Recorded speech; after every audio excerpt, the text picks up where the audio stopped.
Dari video yang Anda semua lihat ini, paham nggak kira-kira? Oke, jadi gini, tadi kan di video ada diperlihatkan nilai dari setiap dia belajar. Ada nggak? Ada Bu. Yang awalnya nilainya di 37/100, tapi setiap dia belajar, dia mendapatkan nilai yang tinggi. Begitu seterusnya.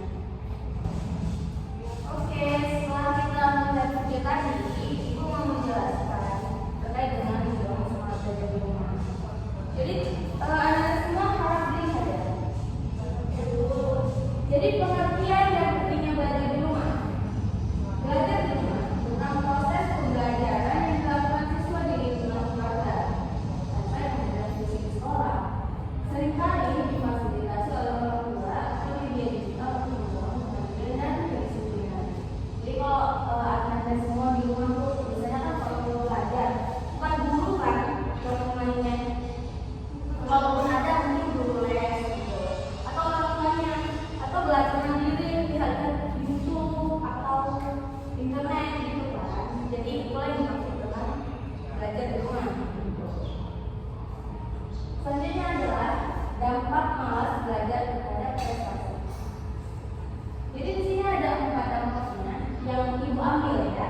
Yang pertama itu nilai menurun. Jadi kalau kita semakin malas belajar, terus nggak mau belajar, pasti nilainya akan turun dan ketinggalan dari teman yang lain kan.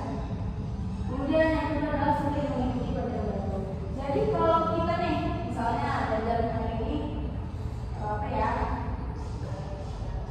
tentang bahasa Indonesia, terus disitu kan nanti ada kita kan mempelajari awalnya dulu.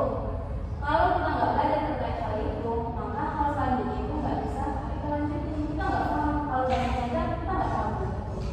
Kemudian yang ketiga adalah motivasi belajar berkurang.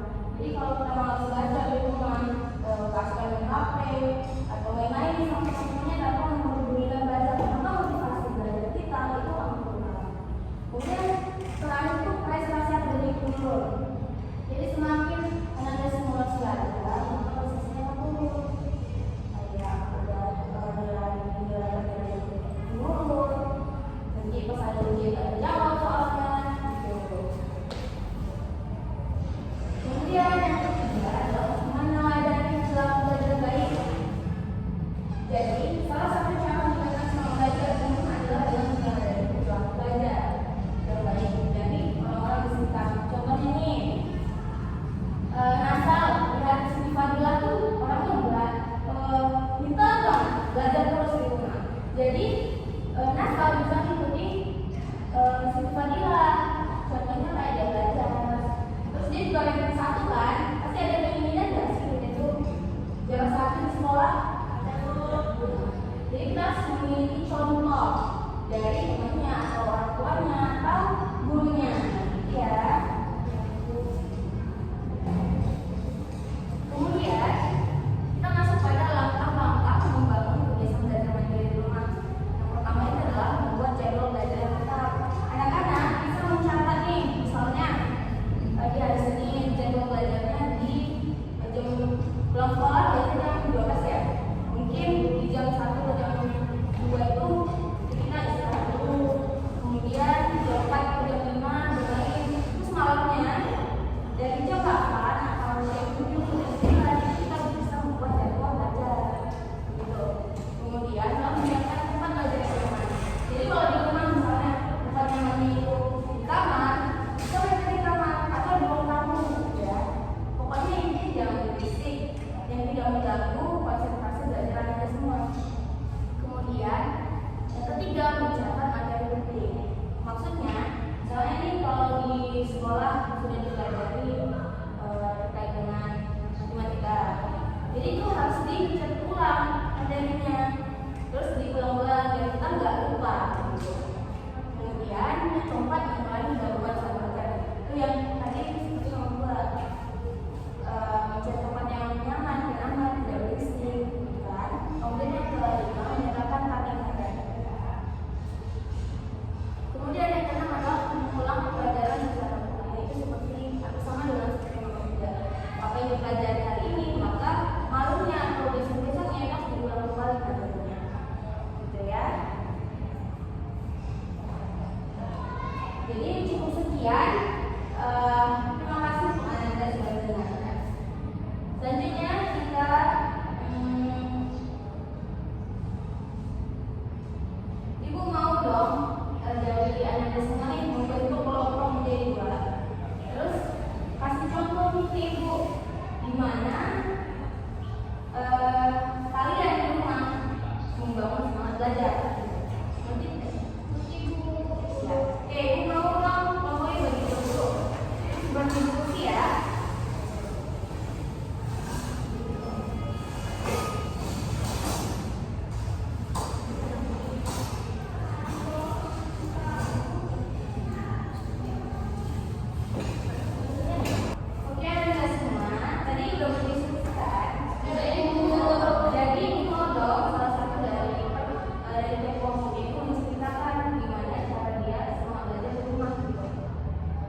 gimana cara dia agar semangat dari rumah. Terus nanti kelompok A itu menyimpulkan apa yang dia ceritakan tadi gitu ya. Terus apa yang bisa diambil gitu ya.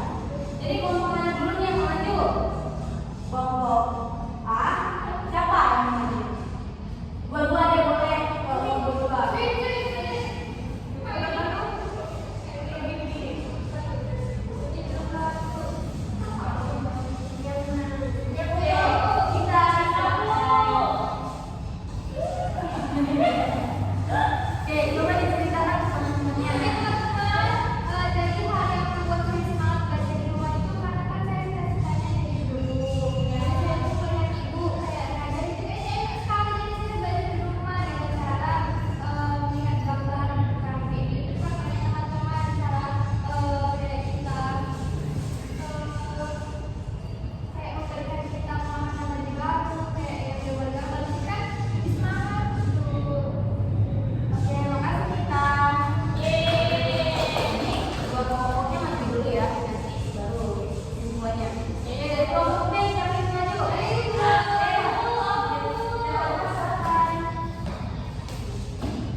Bagus ya, boleh tepuk tangan ya dong.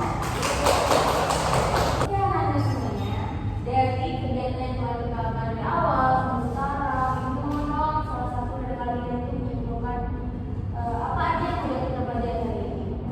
Siapa yang bisa? Oke, kepada Nasal, silakan. Kegiatan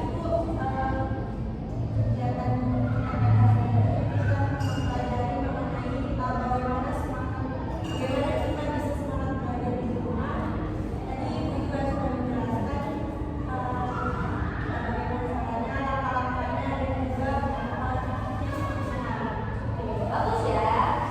Jadi ibu harapkan untuk anak-anak semuanya nanti di rumah apa yang telah dipelajari hari ini bisa dipraktekkan. Jadi